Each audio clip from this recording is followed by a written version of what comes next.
Okay, since we are done with our common monomial factor lesson, so therefore we need to proceed to the topic special products. So in here, we are going to, you see three special products: the perfect square trinomial, the difference of two squares, and difference of two cubes.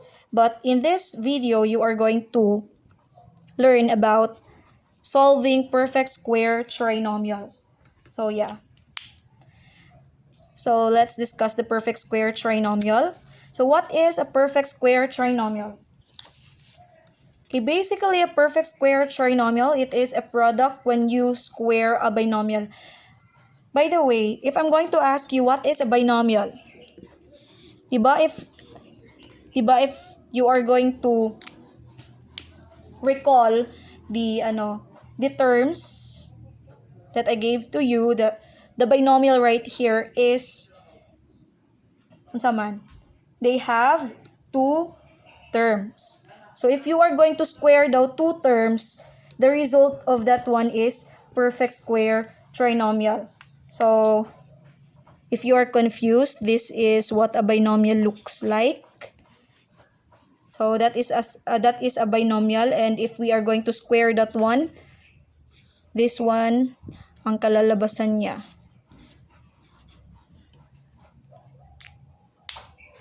Okay, again, this is not a perfect square trinomial ha. This is just the binomial term. Ito, pinakita ko lang.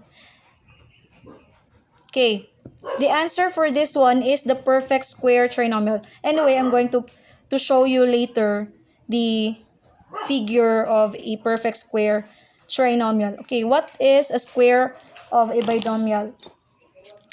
Okay, let's... Square of a binomial, it is the result. Ito, square of the binomial. Square of the binomial is the result of factoring perfect square trinomial. So basically, this one is our square binomial. Anyway, I'm going to show you later when gihapon. Just copy this term. So, yeah, let's have the methods. But before that one, let's have the conditions. So this is the image of a perfect square binomial and this square of a binomial. So the perfect square trinomial right here is in our right side. Ito yung mga PST or the perfect square trinomial. Perfect square trinomial or the PST. Perfect square trinomial. Ito yung itsura ng perfect square trinomial. And this one is the square of a binomial. Kapag i-factor mo yung perfect square trinomial, ang kalalabasan niya is square of a binomial. Again, if you are going to factor perfect square trinomial, the result is square of a binomial. It's either positive, the middle term is positive, or the middle term is negative. Okay, as you can see right here, focus sa perfect square trinomial ha. The only thing that changes is the middle term. The middle term right here, the first image is positive and the second one is negative. But the first and the last term are always positive. So if you are going to factor this perfect square trinomial, the answer, the factor of a square binomial, the middle term is positive. If the middle term right here in a perfect square trinomial is negative, then the square of a binomial right here is also negative. Okay, para mas masabtan, let's have an example. Okay, but before that one, let's have a condition. Okay, condition of square of a binomial. Square of a binomial. You can consider that if that expression is a square of binomial, if two terms must be in a square form. Okay, let's have the methods para mas masabtan. How to find the product of a square of each binomial. So ito, if you are given with this kind of example, something like that, we can use the shortcut method. I'm going to present first the shortcut method. Just copy the steps. Then later on, we will solve expressions or polynomials. Step 1, square the first term. Okay, the first term in a square binomial is ito. Ito yung mga first term nila. And then, this is the first term. And the second term of the square binomial is ito. This is second term, and this is second term. Okay, first step, square the first term. Second step, or the step 2, copy the middle sign.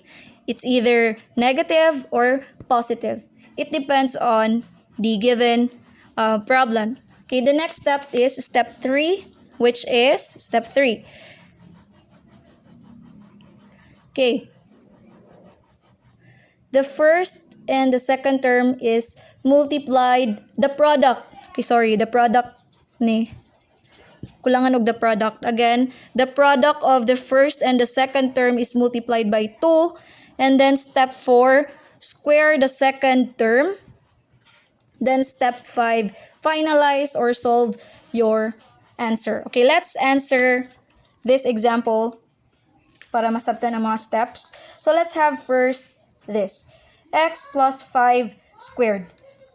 But before we are going to solve this one, let's think if the condition is na-meet siya. So 2 terms must be in square form, or it is being squared. So x plus 2 squared. So therefore this is a square of a binomial. So therefore we can now follow the steps on how to find the product of a square or binomial. So this is just a shortcut method. You can use the FOIL method or distributive method, because a square binomial can be expanded into like this. X plus 5. We can rewrite this one into like this. X plus 5. But in order to avoid solving this in long method, let's have the shortcut method. So I'm going to teach you how to solve this one in a shortcut method. First step is you are going to square the first term.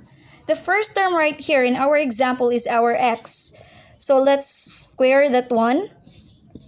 So the square of x is just x squared. So the step, let's move on to our step 2, which is copy the sign of the middle term. So x squared, the middle term is plus, and then the step 3, the product of the first term and the second term is multiplied by 2. Since, the product of the first term and the second term is multiplied by 2. So the product of the first and second term, ito yung second term, di ba? Ito yung first term, tsaka ito yung second term. So the product of that one is 5 times x is multiplied by 2 man daw, di ba? As you can see, the product of the first and second term is multiplied by 2. So we will multiply it by 2. By the way, the parenthesis right here is it indicates multiplication operation. Okay, the next step is square the second term. X squared plus 5x plus 2. Square of the first term. Always remember that a perfect square trinomial is has a positive, always positive ang iyang last term. So therefore, automatic plus. So squared of 5. Okay, next step. So the final step is, we will solve that one. X squared plus 5 times 2. 5 times 2. 10. 10 times x. 10x. 5 squared is plus 25. 5 squared is 25. So therefore, the product of x plus 5 squared is x squared plus 10x plus 5. So let's box it, or let's box the final answer. So this one is the final answer. Don't forget to watch the next video for the next topic. Our next topic is difference of two squares. So yeah, thank you.